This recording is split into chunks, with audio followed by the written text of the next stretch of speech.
Einen wunderschönen guten Morgen an diesem wunderschönen Tag, an dem das Skandinavien DLC endlich erschienen ist. Ich habe es noch nicht errungen, ich warte auf die Promos 1.95, aber egal. Herzlich willkommen zu einem Mapping-Tutorial zum Euro Truck Simulator 2 auf dem Update 1.17. Ich weiß, es gibt viele deutsche Tutorials dazu, aber immer wieder werden Fragen gestellt in den Foren, die in den Tutorials nicht behandelt wurden. Da geht es halt hauptsächlich nur darum, einen Web-Editor zu starten und die Grundfunktionen durchzuschauen. Das werde ich in diesem Tutorial auch behandeln und danach noch etwas weitergehen. Entschuldigt bitte meinen Dialekt, falls ich da manchmal zurückfallen sollte. Ich bin Österreicher, man verzeihe es mir bitte. Gut, dann fangen wir mal an mit den Grundlagen. Also grundsätzlich, wie ihr von Mod-Downloads wahrscheinlich schon wisst, ECS2-Mods sind immer als SCS-Datei oder als ZIP-Datei gespeichert, meistens als SCS-Datei. Sie können mit einem gewöhnlichen Entpackungsprogramm, WinRAR oder 7-Zip, geöffnet werden. Wenn wir da mal in den Mod-Ordner hineinschauen, das ist meine Map, die ich selbst baue. Ja, WinRAR regt sich auf, weil ich es nicht gekauft habe. Weg.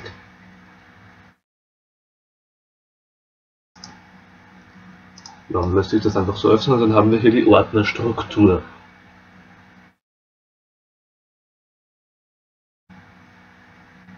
Um sich die komplette Ordnerstruktur mal anschauen zu können, geht man ins Installationsverzeichnis.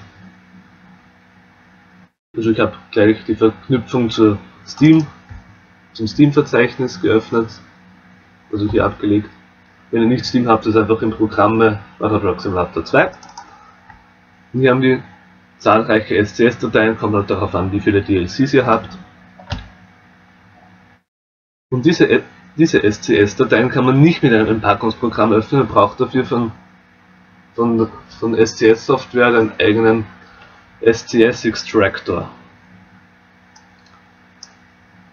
Dann könnt ihr euch die Base.scs und die def.scs entpacken und könnt euch das alles mal anschauen. Ich habe das hier schon herinnen. Genau, hier ist im Prinzip alles Modbare ist hier herinnen. Und hier haben wir auch den Ordner Map, das ist der wichtigste zum Mappen logischerweise. Und hier haben wir eine Europe.mbd und einen Ordner Europe. Europe.mbd ist im Prinzip die Datei, die alles zusammenhält, sage ich jetzt mal. Jetzt nicht überlebensnotwendig, aber wenn man auf Nummer sicher gehen will, tut man es immer dazu. Und hier haben wir die ganzen Sektoren der Map. Von Sektor 00 bis auf der Originalmap -16, -3. Jeder Sektor hat 3 Dateien. Ich glaube, die Desk-Datei sagt nur aus, dass es ihn gibt, diesen Sektor, und die Base- und AUX-Dateien, die beschreiben halt den Sektor an sich. Soviel ich weiß. Genau. Und seit diese Sektoren eingeführt wurden, ist es eben möglich, mehrere Maps miteinander zu kombinieren. Deshalb ist zum Beispiel die Russia Map mit fast allen anderen Maps, die es für Euro Truck Simulator 2 gibt, kompatibel. Weil sich eben auch die Model-Definitionen und so nicht überschreiben. Zu den Definitionen kommen wir später noch. Genau, wenn ihr eure Map speichert, dann schaut ihr vorher im Editor, zeige ich euch auch noch, welche Sektoren ihr bearbeitet habt. Man sieht es auch nach Änderungsdatum sortiert. Ne? Und nur diese Sektoren speichert ihr in euren Mod, und wenn ihr die anderen dazu gebt, ist Inkompatibilität mit anderen Maps vorprogrammiert, weil die eben auch diese Sektoren benutzen wahrscheinlich. Genau. Das wäre also mal dazu. Dann, wie speichere ich einen Mod? Und ganz normal ein normales Archiv erstellen. So nehmen wir im Ordner Map dann, zeige ich euch später noch, was gespeichert wird, den Europe-Ordner und Europe.mbd, Rechtsklick zum Archiv hinzufügen. Wichtig ist hier, wir gehen auf ZIP und Kompressionsmethode speichern. So funktioniert es nicht. Hier kann man jetzt umbenennen, nennen wir es, keine Ahnung, Mickey Mouse.scs. Man kann es auch bei ZIP belassen, aber um gewissen Missverständnissen in der Modding-Community vorzubeugen, ist es empfohlen, auf die Endung auf SCS zu ändern. Genau, dann einfach OK, der Mod ist gespeichert und kann im Mod-Ordner geladen werden.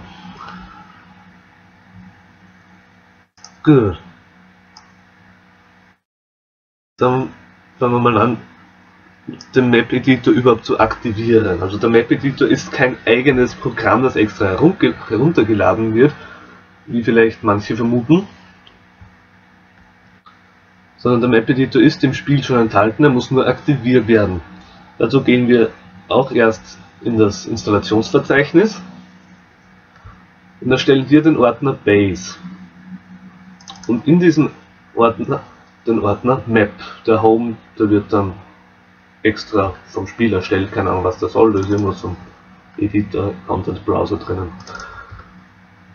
Und hier haben wir jetzt die Hero.duck, die kann gelöscht werden, die ist komplett unnötig. Hier ist halt jeder Sektor noch einmal als Backup gespeichert. Und Autosave, das ist die automatische Speicherfunktion des Editors, da müsst ihr halt dann schauen, ob ihr selbst gespeichert habt oder die letzte Autospeicherung nehmen, da ist das Ganze nochmal erinnern. Genau, wie gesagt, nehmen wir halt die 2 und dann speichert man das als Mod, wie schon gezeigt. Da wird das gespeichert dann. Gut, und was wir auch noch tun müssen, ist im Dokumenteverzeichnis die config.cfg mit einem Texteditor zu öffnen. Ich nehme Notepad++, empfehle ich sehr. Es genügt auch der normale Editor, der mit Windows kommt. Hier suchen wir uns die Zeilen Use at R Fullscreen, da muss eine 0 stehen. Der Editor funktioniert nur im Fenstermodus. Du kannst ihn auch im Vollbildmodus öffnen, aber dann kannst du die Map praktisch kaum bearbeiten. Geht nur im Fenstermodus. Dann brauchen wir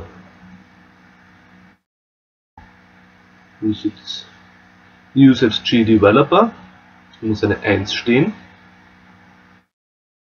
Und USFG Console, da muss auch eine 1 stehen. USFG Minicon, das ist, werden dann im oberen Bereich des Bildschirms 4-5 Zeilen der Konsole angezeigt, um Fehlermeldungen gleich identifizieren zu können, ist fürs Mappen zu empfehlen. Nur die bleibt halt dann im Spiel auch da und da kann sie mal nervig sein, aber ich habe sie gern da, weil ich gern wissen will, wenn das Spiel einen Fehler aufweist und dann, ja. USFG FPS, das am oberen Rand des Bildschirms wird eine Zeile angezeigt, wo die FPS und einige andere Daten angegeben werden. Habe ich auch ganz gerne dabei. Sind aber nicht notwendig, die 2 Minicon und FPS. Gut, wenn wir das haben, speichern und passt schon wieder. Was auch noch wichtig ist zum Modden, einige wissen es vielleicht, die Gamelog. Wenn das Spiel oder der Editor abstürzt, kann man hier nachschauen, hunderttausende Errors, diese Errors sind komplett egal, Maximal Water Level can't exceeded. Das ist sowas von wurscht.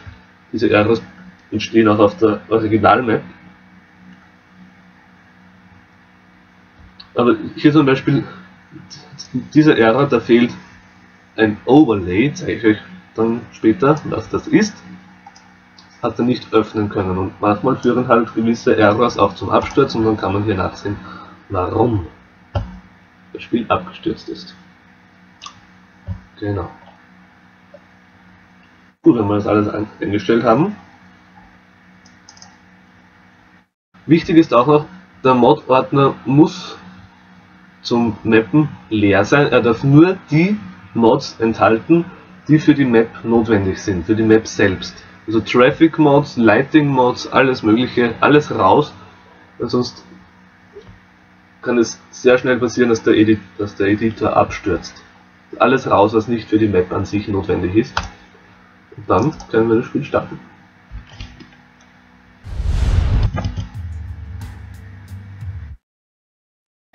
Ich öffne es zum Mappen immer im X2 im x86 Modus, 32-Bit-Modus, weil die Zeiten von 1.16 und der 1.17 Beta mir der Editor an gewissen Stellen immer abgeraucht ist im x64 Mode. Weiß nicht, ob das jetzt immer noch besteht, aber ich will es nicht riskieren, sondern vielleicht immer mit 86. Edit Europe. Das habe ich jetzt nicht erklärt.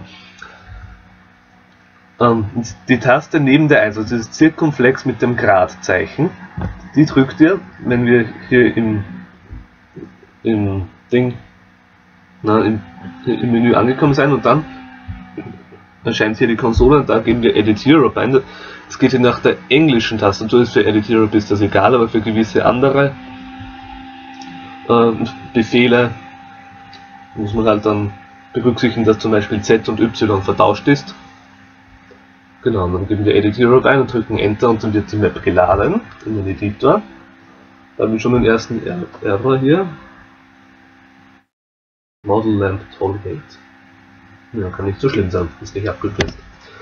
Gut, dann sind wir hier im Editor.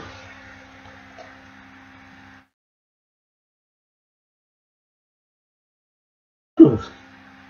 Dann gehen wir mal zu den ersten Schritten des Mappings über. Wir haben hier unten zahlreiche Schaltflächen im Editor. New Map sollte klar sein, man stellt eine komplett neue Map, sogenannte Standalone Map, wie die Hungary Map zum Beispiel eine ist, oder die Dutch Map, möglicherweise an einem neuen Maßstab. Da muss einiges geändert werden dann, das zeige ich euch später. Dann Load Map, das hat im Prinzip absolut keinen Sinn, weil du kannst damit keinen Mod öffnen und die Map darin laden. Diese Funktion macht im Prinzip nur im Scania Truck Driving Simulator Sinn, weil da gibt es ja zahlreiche Ingame Maps für jede Challenge eine. Ne? Da hat das einen Sinn. Save Map, klar, die Map speichern.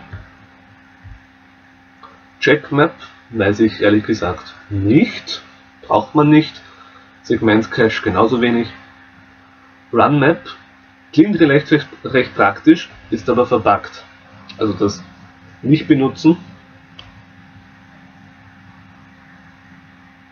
Wenn ihr auf der Map fahren wollt, dann einfach speichern, dann als Mod packen, wie ich es vorhin erklärt habe, im Mod-Ordner und neu laden, dann könnt ihr darauf fahren. Dann Quit, den Editor schließen ohne zu speichern, er fragt nochmal nach, ob man das will. Recompute, weiß ich ehrlich gesagt nicht, braucht man kaum. Und Settings, da wird es etwas interessanter jetzt. Hier kann man das Wetter im Editor einstellen. Die Uhrzeit, gehen wir mal zu Mitternacht, es ist finster. Der Hintergrund nicht, aber die Map selber. Wir haben ein paar Straßenlaternen, glaube ich, genau. Oder Morgenstimmung. Ja, wieder Mittag. Hier kann man zu Regen wechseln. Genau. Das alles, Fog Density und so, braucht man im Prinzip nicht, weil so große Grafiksprünge braucht man ja im Editor nicht zu machen. Hier haben wir die Map, hier kann man den Scale, den Maßstab einstellen. Hier sieht man, die Originalmap ist der Maßstab 1:19, in den Städten 1:3. Und da kann man das, wenn man eine Standalone Map macht, den Maßstab 1:3 oder was, kann man hier das ändern. Genau. Hätten wir das. Und jetzt kommen wir zum eigentlichen Mappen. Hier haben wir ein GRD. Verschiedenes, das braucht man nicht. Ehrlich gesagt wieder keinen blassen Schimmer, was das ist. Und dann kommen wir nun zu den Item Types. Schauen wir uns das Ganze mal an hier. Schauen wir mal an. Also hinauf und hinunter scrollen geht einerseits langsam mit dem Mausrad und schneller mit Bild hoch und hinunter. Und gehen wir hier auf New Item, zeige ich euch später alles genauer. Und hier stellen wir mal auf Road. So bauen wir eine Straße. Und hier öffnet sich ein Fenster, Road Item Default Properties. Dann kann man einiges einstellen, schon bevor man die Straße überhaupt gebaut hat. Welche Art von Straße das ist. Bauen wir mal eine hin. Hier ist eine Road One Lane Double. Und dann pro Richtung ein Fahrstreifen, also One Lane, Road Straße, klar, und Double bezieht sich hier auf die Mittelstreifen. Da haben wir auch RL Straßen, RL0, No Lines sieht zum Beispiel so aus, das ist eine ganz schmale. RL1 Broken One, dann so aus. Die RL2 nehmen, Broken One, sind hier noch etwas breiter. Genau, hier haben wir Autobahnen herinnen und alles Mögliche. Sogar einen kleinen Trampelpfad gibt's. Alles da.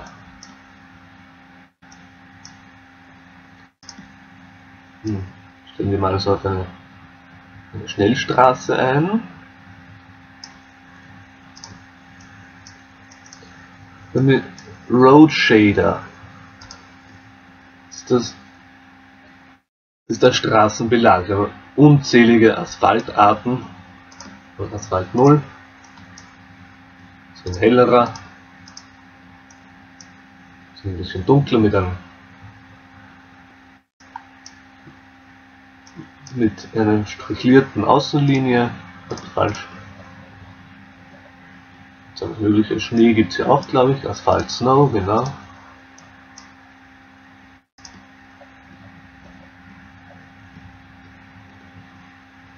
Und auch zum Beispiel gepflasterte Straße oder Erde. Gibt's alles. Stellen wir wieder auf Asphalt. Dann das Central Shader, das ist für Straßen, die hier in der Mitte einen kleinen Abstand haben, für Autobahnen. Das ist jetzt auf Erde eingestellt, damit wir jetzt Dry Grass nehmen. Wird das so trockenes Gras. Verschiedene Felder, also das hat jetzt in der Mitte keinen Sinn, da kann man auch Wasser reingeben. Interessantes Wasser. Und also das funktioniert hier nicht, sind wir froh. Im Prinzip ja auch wurscht. Oder so ein Gehsteig, geht alles in der Mitte genauso. Genau, und dann können wir hier für linke und rechte Seite den Terrain Shader einstellen. Wird alles noch auf Erde gestellt. Im Prinzip dasselbe wie im Central Shader, kann man alle möglichen Materialien auswählen.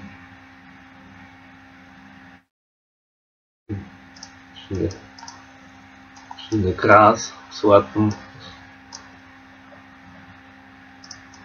Kieselsteine,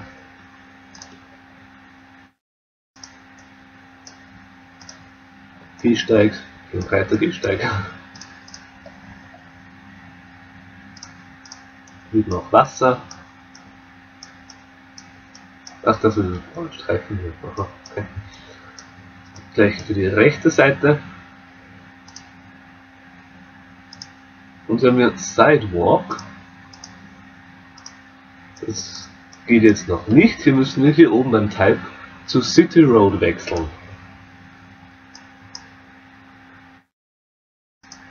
Dann ist er hier auf der linken Seite. Auf der rechten Seite ist noch keiner eingestellt, darum ist es hier rot. Für dasselbe gibt es auch alles Mögliche. Genau. Load Preset habe ich nie verstanden, wie das gehen soll, ehrlich gesagt. Dann haben wir hier Terrain. Jetzt ist es interessanter. Kann man nämlich noch extra Landschaften bauen, wenn die der Straße selbst nicht ausreicht. Dann haben wir nur hier diese Landschaft, sonst nichts. Kann man sie so durch die Gegend bauen.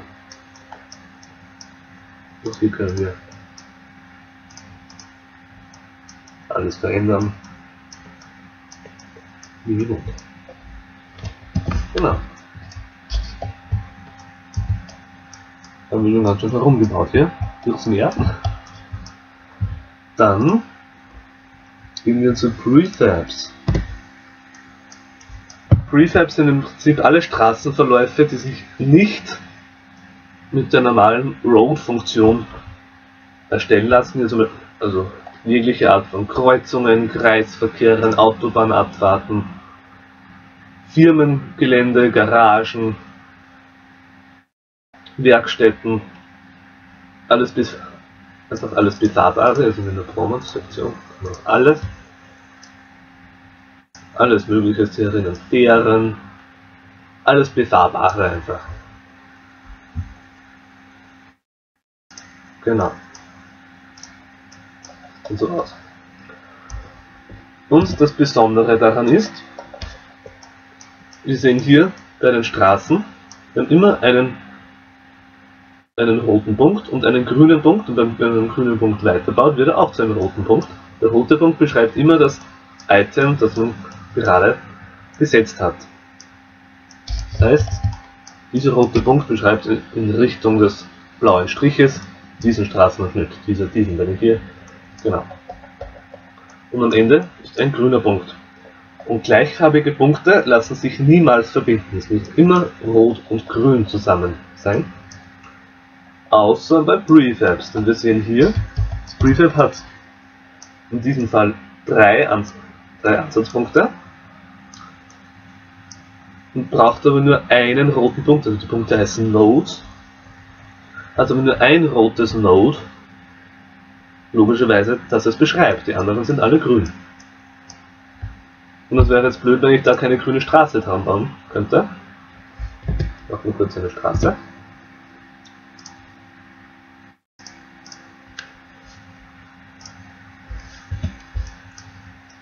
Passt sehr wohl da drauf. Zeige ich gleich, wie man das bewegt. Die passt da dran. Nur Rot auf Rot geht wieder mal nicht. Und hier noch eine bauen. Voilà. Die hält nicht. Wie man hier sieht, liegt sich da nicht dran. Wenn man die aber unbedingt so bauen will und man die Straße nicht umdrehen kann, dann gibt es folgenden Trick. Machen das Prefab hier und ändern hier in den Prefab Item Default Properties die Origin Nummer. Bei 1 ist das rote Node hier unten, bei 2 links, bei 3 oben. Und dann ist das Problem meistens gelöst. Hier haben wir auch wieder die Kategorie, das Modell, und Prefab Look. Für das hier, also das norwegische Modell gibt es nur Class 30, okay, und Variant gibt es auch nur 1. Genau. Dann gehen wir weiter zu Buildings. Achtung, Buildings sind nicht, wie man vielleicht meinen könnte, Häuser und ähnliches. Nein, Buildings sind alle Gebilde, die sich in die Länge ziehen. Sie funktionieren im Prinzip gleich wie die Straßen, Man baut sich so durch die Gegend. Wir haben jetzt zum Beispiel eine Tree Avenue, lauter Bäume. Baut man halt so durch die Gegend und wieder gilt hier, gleichfarbige Nodes lassen sich nicht verbinden. Hier gibt es alles Mögliche, hier gibt es Wände, Zäune, Wooden Fence, ist auch alles Mögliche. Zebrastreifen, das sieht man zwar nicht. Okay, dann nicht Zebrastreifen. Aber hier müsste schon einer herinnen sein. Blind People heißt das, genau.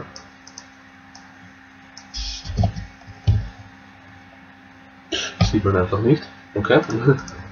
Den hellen Untergrund.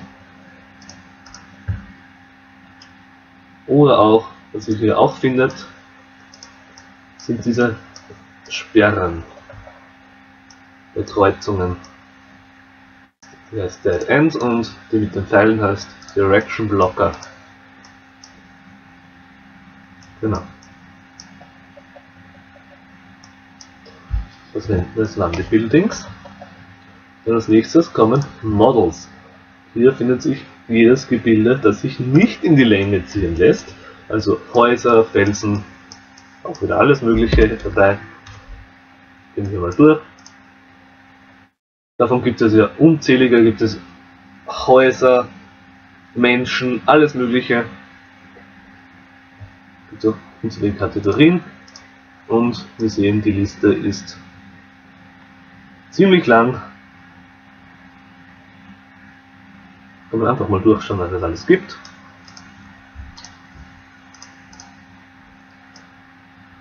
Von manchen Models gibt es auch, suchen wir uns vielleicht einmal ein Auto, Vehikel, ein BMW. Den Look, einfach wie das Prefab ausschaut, Black, Brown, Red, Silver und einen Variant. Das ist jetzt auf Default gestellt. Das ist das Lenkrad auf der linken Seite, wenn wir jetzt auf UK stellen, das Lenkrad auf der rechten Seite im Auto. Das Variant ist eine Änderung am Model an sich. Jetzt haben wir den Scale, den Maßstab, wenn ich hier auf 2 stelle, dann ist er doppelt so breit, doppelt so hoch, doppelt so lang.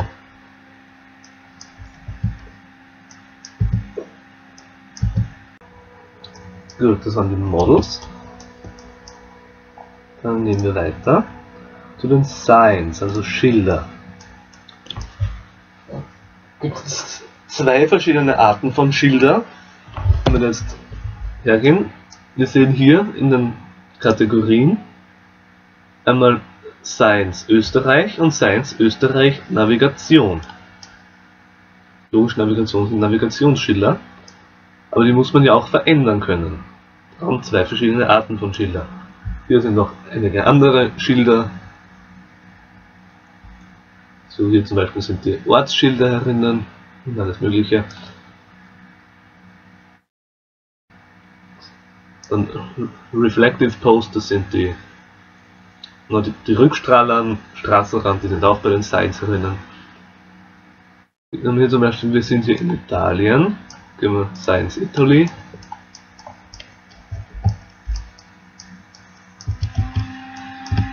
Sieht das mal hier aus. Hier haben wir alles Mögliche, so dass hier eine Tankstelle kommt, Vorrang geben, die zu benutzenden Fahrstreifen, wie es so schön heißt in der Fachsprache, Mautstation, alles Mögliche und Geschwindigkeitsbegrenzungen. Und dann haben wir Signs Italy Navigation. Das zeige ich euch dann später. Da gibt es nämlich zwei verschiedene Systeme dafür, aber die zeige ich euch später. Die sind ein bisschen komplizierter. Gut. Dann gehen wir weiter zu Animated Models. Braucht man praktisch nie, gibt es auch glaube ich gar keins. Wir werden es herstellen. Ne, gibt's gar keins. Dann weg damit wieder. Dann Walker. Braucht man auch nie, die sind bei den Movers mit drinnen. Sind im Prinzip unnötig. Trigger zeige ich später, Cutplane zeige ich später, wir reden jetzt von Movers.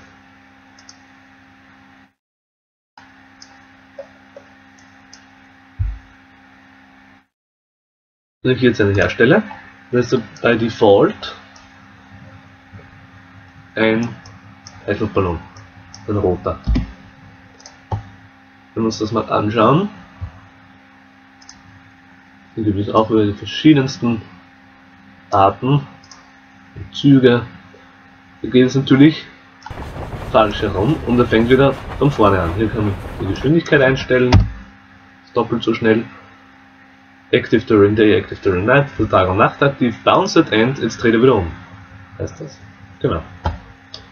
Follow direction, das ist unseres, das brauchen wir. Jetzt ist auf der richtigen Spur. Dann use curved path.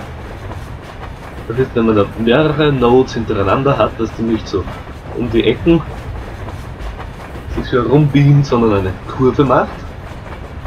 Wenn wir jetzt Append Node machen. Ne. Fail. Her mit dir.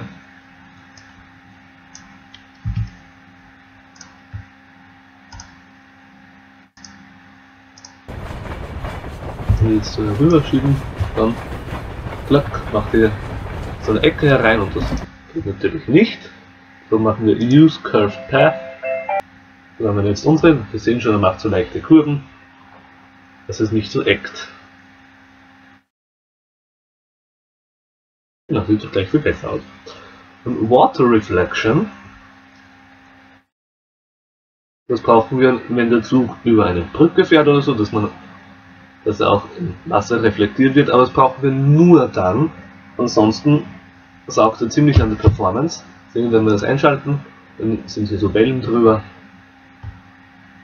dann sehen wir gleich, dass das eingeschaltet ist. Und Pedestrian, das ist natürlich kein Fußgänger, aber für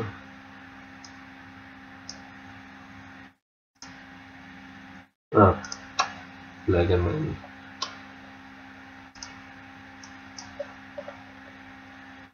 Für diesen Mann hier, der ist nicht als Walker identifiziert, aber wir haben hier so einen Walkerman, geht er durch die Gegend und zu schnell. Das ist ein Pedestrian, das ist dann, wenn man im Menü, in den Optionen einstellt, dass Fußgänger deaktiviert werden sollen, dann wird er alles deaktiviert, was hier das Hakel Pedestrian hat. Dann haben wir Append Node, Node dazugeben und Remove Last Node wieder da. Distance Type ist von wie weit weg man es sehen soll. Wenn wir auf Short gehen, dann will man den schon von gar nicht mal so weit weg, will man den gar nicht mehr sehen. Ist einfach verschwunden. In Städten würde ich sagen, man bleibt bei Default, man braucht den ja auch nur in Städten. Wenn es Sachen sind, die weit weg in der Ferne sind, dann muss man hier auf Far einstellen, aber nur bei denen, sonst saugt es auch wieder an der Performance des Spiels. Ignore Cut Planes. Voilà. Das sehe ich später. Ignore Bounding Volume. Weiß ich ehrlich gesagt nicht, wenn wir wieder einen Zug einstellen. Diesen hier. So werden wir den Zugsound. Wenn wir das jetzt Hacker machen, werden wir das nicht. Das ist komisch, glaube ich. So.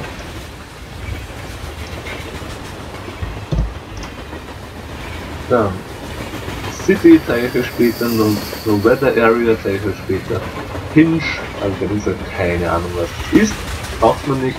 Map Overlay zeige ich euch später. Sound ist etwas praktisch. hier noch hinstellen. Zum Beispiel einen Moose Sound, das Röhren eines Elches, geht wieder nicht rein, und Garage und Steinbruch. Habe ich noch nie so nicht befestigt, ich brauche das auch nie. Habe noch nie einen Steinbruch und einen Elch verbaut, und bei Garage ist es nicht notwendig, ne? Aber es gibt es halt auch. Dadurch hat man jetzt einen Elch. Über Ruhe. Über Ruhe. So. Haben wir Ferry, zeige ich euch später, Camera Point, Traffic Area, das ist auch alles später. Das ist schon etwas komplizierter. Und dann haben wir hier den Edit Mode, da habe ich schon ein bisschen durchgeswitcht, wie ihr vielleicht gesehen habt. None ist keiner. New Item ist ein neues Item herstellen. Dann haben wir jetzt wieder auf Road gehen zum Beispiel, kommt wieder dieses Fenster. Das kommt bei New Item. An dem Move Item kann ich das so umverschieben. Und wenn man wie vorhin die zwei Straßen aneinander bilden anziehen möchte oder an ein Prefab, dann muss man Alt gedrückt halten, sonst fliegen sie sich nicht aneinander, sondern bleiben nebeneinander stehen. Drum immer, wenn ich das jetzt da dran stecke, okay, das macht es doch, dann gibt es das nur für Prefabs. Da kommt jetzt die Meldung, dass er automatisch speichern will. Brauchen wir nicht.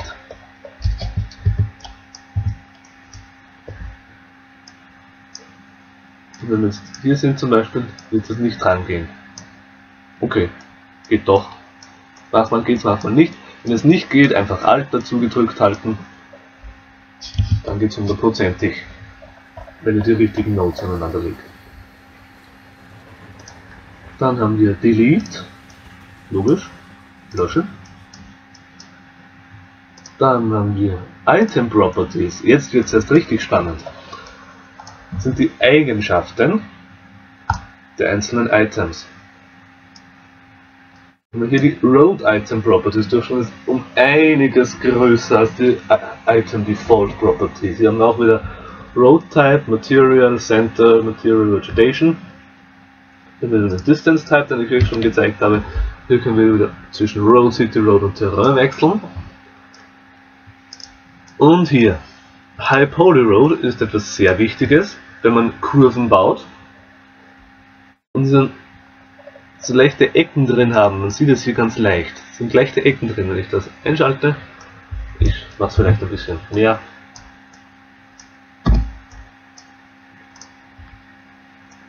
Wenn ich jetzt High Poly Road dazu schalte, sind diese Ecken weg. Das ist halt hauptsächlich gut für Straßen, auf denen man fährt. Für Straßen, die so nebenbei ein bisschen sind, ist das nicht so wichtig. Saugt wieder nur in der Performance. Low Poly Vegetation ist für Straßen und Terrainabschnitte, die in weiter Ferne sind, wo eine detaillierte Vegetation nicht so wichtig ist. Superfine ist zum Beispiel, wenn wir jetzt das jetzt noch steiler mache hier, haben wir trotz High Poly Road,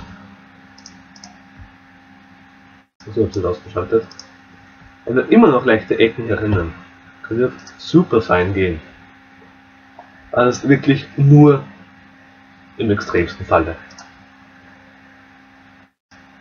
Dann haben wir No Collision. Ich glaube, das ist, wenn man da drauf wird, dass man einfach durchfällt, dass die Straße praktisch ein Hologramm ist. Man weiß nicht, wozu das gut sein soll. Es gibt immer wieder einen Bug auf Maps, wo das eingeschaltet ist. Keine Ahnung, warum das so ist. Ignore Cut Planes wieder, haben wir vorher schon gezeigt. Tunnel ist mir neu, dass man das hier aktivieren kann.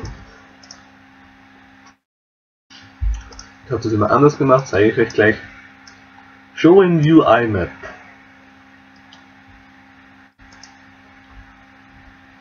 Das ist, dass die Straße auf der Weltkarte und im Navigationssystem angezeigt wird. Bei Straßen, auf denen man fahren kann, schaltet man es ein. Bei Straßen, die so über eine Autobahn drüber gehen, eine Brücke oder so, die nicht befahrbar ist, schaltet man das aus. Water Reflection wieder, wenn es über einen Neben- oder über einen Fluss oder ein Meer gehen soll. Eine Brücke, ist wieder hier diese Welle dabei. Terrain Shadows. Zum Beispiel hier, wenn sich hier das Terrain überlappt, was ich hier ausschalte, sind die Schatten weg. Auch sehr praktisch. No AI Vehicles. Das ist für Firmenzufahrten oder so, wo die Autos einfach nichts verloren haben. Dann sieht man, hier ist das Node durchgestrichen. Das heißt, dass hier keine Autos fahren. Left-Hand Traffic, logisch für England. No Boundary. Das ist sehr spannend. Jede Straße hat im Prinzip hier so eine unsichtbare Wand mit sich führen, wo man einfach dagegen crasht, wenn man von der Straße abkommt. Ein Stück. Und wenn man jetzt eine Brücke über eine Straße baut, bei der das nicht ausgeschaltet ist, dann crasht man auf der Brücke einfach gegen die unsichtbare Wand der Straße darunter. Und hier kann man hier No Boundary ausschalten. Das ist nicht passiert. Und Stretch Terrain habe ich ehrlich gesagt keine Ahnung, wozu das gut sein soll. Gut, dann schauen wir hier alles noch genauer an. Wir haben eine viel detailliertere Ausführung von Left und Right. Hier haben wir den Sidewalk aktiviert. Gehen wir vielleicht auf Rocky Land oder so. Road Height Offset. Das ist hier, soviel ich weiß, der Abstand zwischen den Fahrstreifen. Wenn ich hier auf 2 gehe zum Beispiel, genau, das hier in die Höhe. Macht sie bei diesem 1 Meter, 1 Meter Offset hier keinen Sinn, aber bei Autobahnen, die weiter auseinander gehen, die schon 5 Meter Offset haben, dann macht das durchaus Sinn, wenn die unterschiedliche Höhen haben. Dann Terrain Size, auch klar, glaube ich. Wenn ich das einfach aufschaue, wird das länger. Für Brücken zum Beispiel gehe ich auf 0. Ist schon auf 0. Auf 150, ich bin meistens auf 150. Das reicht meistens aus. Dann haben wir das Terrain, das Profil. Das ist auf eben eingestellt. Dann haben wir einen kleinen Hügel und dann eben einen großen Hügel. Hill for Bridge. Hinunter geht's da. Ja, das ist alles mögliche. Alpine Ranges. Und hier der Koeffizient, wenn ich hier jetzt zum Beispiel 0,5 eingebe, dann ist das nur halb so steil. Jetzt 2 eingebe, dann ist das doppelt so steil. Dafür ist der Koeffizient da. Gehen wir wieder auf Plane. Die Noise Power. Sehr praktisch, wenn wir uns das etwas genauer ansehen, vielleicht sieht man es. Da sieht man es ein bisschen, dass dann trotz allem noch kleine Hügelchen drinnen sind, obwohl sie eben sind. Und wenn man da jetzt eine Plattform draufsetzen möchte oder so, dann schauen diese kleinen Hügel immer durch. Dann kann man zum Beispiel, jetzt wenn wir jetzt bei Gras sind, so ist das einmal das Gras wegschalten. Also diese Grasbüschel, die immer durchschauen würden. Und kann man hier die Noise Power zurückstellen. Bis auf 0%, dann schauen die Hügel nicht mehr durch. So läuft das. Dann haben wir 3-mal Vegetation. Zum Beispiel Büsche. Hier haben wir wieder den Koeffizienten. Doppelt so stark wachsen. Nur halb so stark. Ja, alles mögliche. Bäume.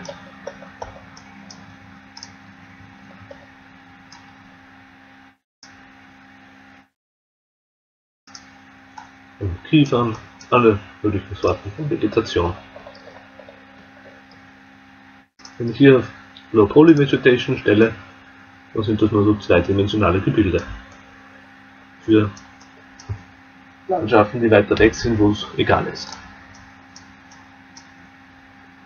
No Detail Vegetation, das funktioniert nicht so, wie ich es kenne. Ah, es ist dasselbe wie wenn ich hier auf No Grass gehe. Okay. Alles klar. Vegetation Collision habe ich nie gebraucht, das ist wahrscheinlich, wenn man gegen den Baum fährt, dass man auch einen Schaden davon trägt. Gut, dann haben wir hier wieder einen Sidewalk. Wenn ich hier auf City Road umstelle, können wir hier das Material einstellen und hier die Größe. Von 0 Metern haben wir nur den Bordstein. 2 Meter bis 8 Meter geht das. Genau. Dann haben wir noch die Möglichkeit, entlang der Straße Models aufscheinen zu lassen. Wenn ich jetzt zum Beispiel Lampen herstellen, dann sind sie noch in der Mitte und die ist noch nicht 40 Meter lang. Gehen wir auf Modeldichte, Modeldist 20, dann haben wir gleich 3 herinnen. Und Model Offset, gehen wir vielleicht mal auf 9, reicht noch nicht aus. 11, zu viel, nur 10,5. Dann passt es perfekt. Dann stehen wir hier am Straßenrand. Dann haben wir noch einen zweiten Slot, wenn ich hier die Rückstrahler zum Beispiel herstellen will. Reflective Post gibt es für jedes Land. Reflective Post ohne irgendwas ist für Deutschland. Tauchen wir hier in der Mitte herum. Wenn wir auf 30 sind, meistens 30 Meter auseinander, so viel ich weiß. Steht hier auch einer. Und hier wieder dasselbe. 10,5 Abstand. Da steht. Genau. Und jetzt wird mir der Bildschirm zu klein. Denn jetzt kommt, wir können auch noch eine Railing dazu stellen. Also zum Beispiel eine Leitschiene, wenn wir noch Crash Barrier suchen. Jetzt hier in der Mitte, gehen wir auch wieder auf Offset 10,5. Die Crash Barrier ist jetzt sogar zu viel. So, lassen wir es so. Dann geht wir auch so am Rand entlang. Hier können wir auch, hier gibt es auch wieder alles Mögliche. Wie wir sehen, hier gibt es auch die Möglichkeit, Tunnel zu erstellen. Funktioniert jetzt nicht für diese Art von Straße. Wenn wir zum Beispiel City Tunnel nehmen. Wie funktioniert das jetzt nicht?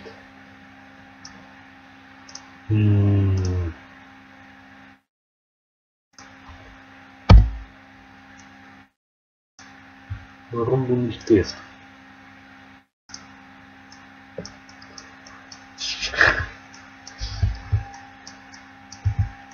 Nochmal eine extra Straße, eine ganz normale.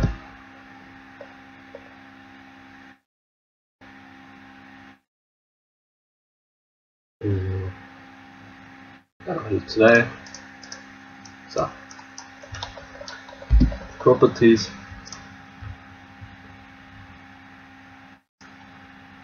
Und dann schauen wir uns mal an. Das Tunnel. Zum Beispiel der Arlberg-Tunnel herinnen.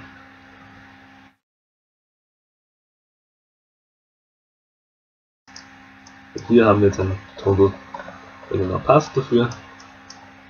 Von oben sieht man durch, von innen natürlich nicht.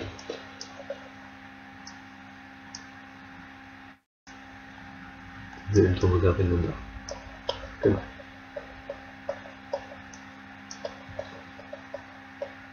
Für diese Tunnel, also wenn ich da durchfahren würde und es ein schlechtes Wetter wäre, würde es da im Tunnel penetrant regnen.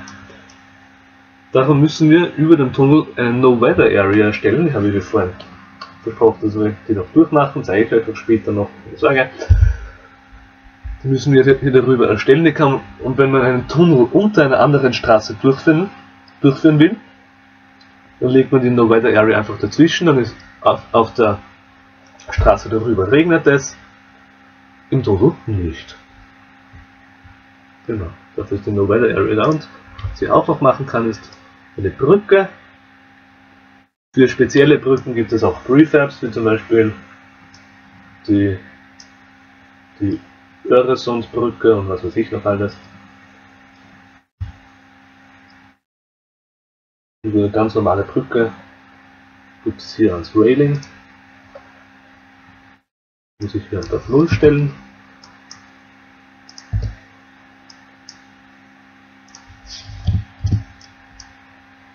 Und hier die Railing einer Brücke. Und wenn man will, wenn die Brücke recht lang wird, kann man hier noch als Model einen Pillar dranhängen. Pillar T-Shape nehmen wir mal. Sieht man den jetzt?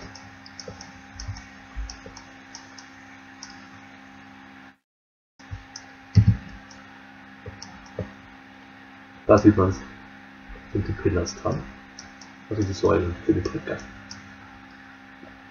Genau, und dasselbe auf der anderen Seite auch noch. Das waren die Road Properties. Dann. Es gibt unten noch, wo ich nicht reinkomme in meinem kleinen Bildschirm, noch weitere Schaltflächen wie Remove Stamps. Und so sind nicht unbedingt notwendig, nur halt sehr praktisch. Schade, dass ich da nicht rankomme. Set as Default ist einfach, wenn man jetzt die eine Straße fertig hat und die gleichen Eigenschaften für weitere Straßen manieren will, klickt man einfach Set as Default und OK. Geht dann in die Road Properties der anderen Straßen und klickt auf Use Default und dann übernehmen die das. Ist recht praktisch, aber halt nicht so notwendig. Ich kann abbrechen mit ESC und bestätigen mit Enter und dann ist die Sache erledigt. Gut, dann gehen wir in die Properties von einem Prefab. Sehen im Prinzip ähnlich aus. Hier können wir,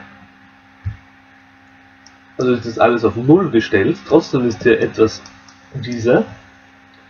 Und hier können wir, wenn da was wachsen soll, dann können wir das hier einstellen. Theoretisch. Will ich trotzdem aus irgendeinem Grund nicht. Absicht markiert gehabt. Genau, jetzt sind hier die Büsche. Genau.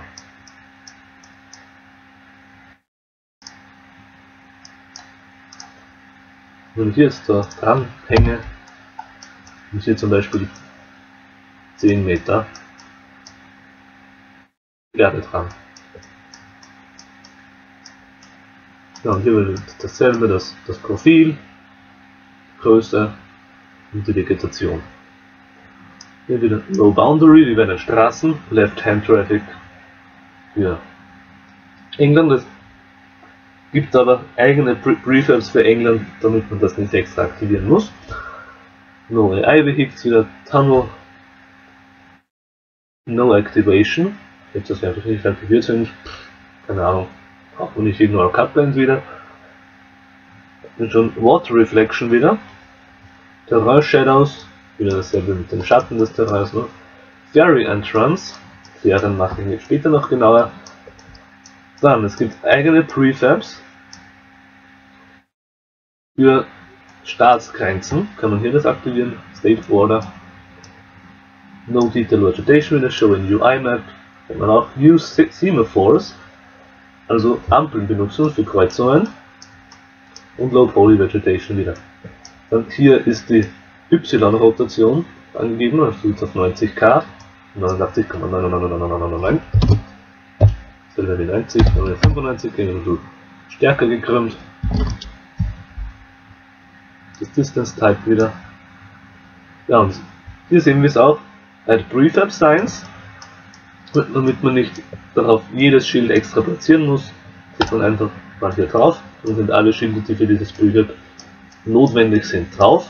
Also wir sind auch sogar Lampen dabei und Ausfahrtschilder, Vorranggebenschilder oder Vorfahrt gewähren, alles da und Remove Prefab Signs wieder, alles weg. Dann Set as Default und Use Default, wie wir schon gesagt haben. Wenn ich die ganzen Einstellungen, wenn ich das jetzt alles einstelle, Set as Default klicke, kann ich beim nächsten Prefab, das ich bearbeite, Use Default klicken und alle Einstellungen werden übernommen. Genau, das alles im Prinzip nicht notwendig.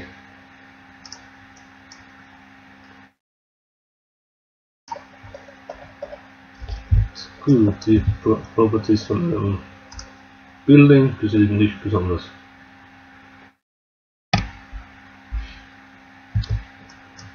Nicht extra was Neues dabei, was von einem Schild, das habe ich später gesagt, habe ich gesagt, machen wir später dann, und Models, so wie diese kleinen Felsen heißen, die sind keine Felsen, einfach so ein Hügel, sind praktisch, wenn ich die zurückgebe da, mit Nu, dann sehen wir hier, dass sich das Terrain überschneidet, aber wenn ich es kleiner machen würde, dann wäre da ein Loch. Warum? Weil sich die Überschneidung einfach blöd ausschaut, kann man hier diese Rocks drüber setzen. Und ist verbunden. Genau. Wenn wir das jetzt gemacht haben, das zeige ich euch gleich. Blödsinn. Node Properties, das zeige ich euch später. Height, kann ich die logischerweise die Höhe einstellen. Wenn ich jetzt über dieses Node drüber fahre, sehen wir, ist der auf der Höhe 0.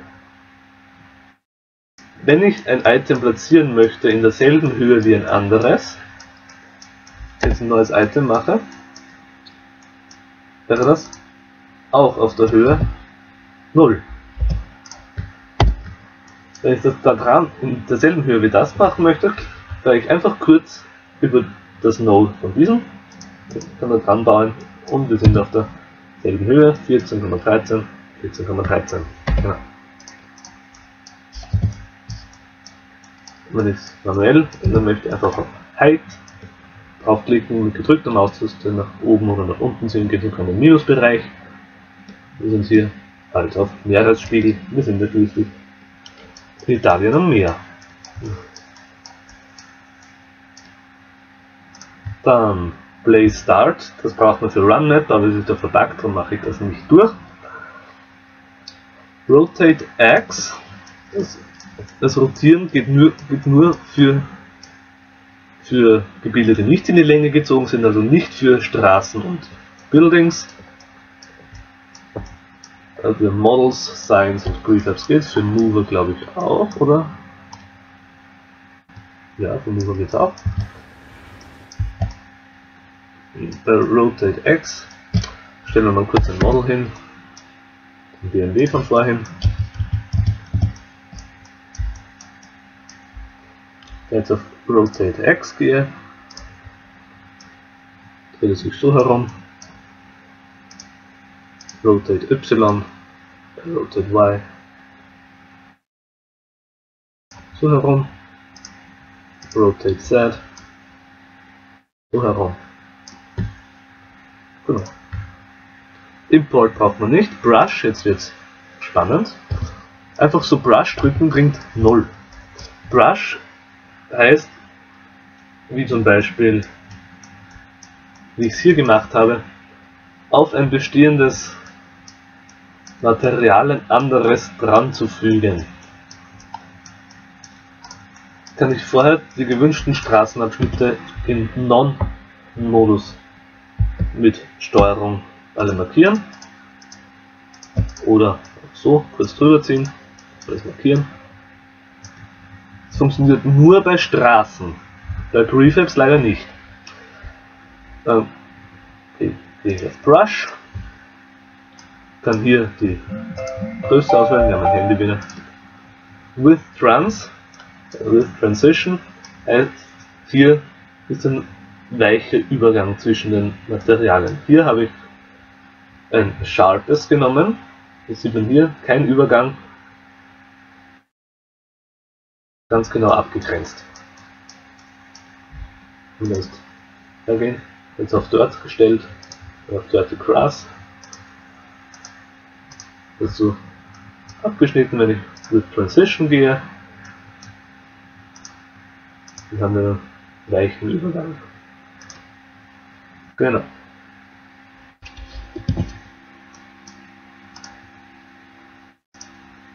Das war im Prinzip der erste Teil.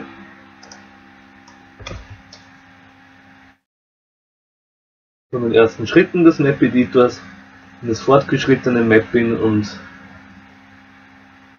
in die Arbeit hinter dem Editor, wenn man das Größeres bauen möchte.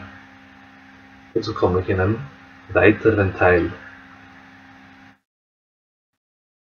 Vielen Dank fürs Zuschauen und wir sehen uns im zweiten Teil. Vielen Dank.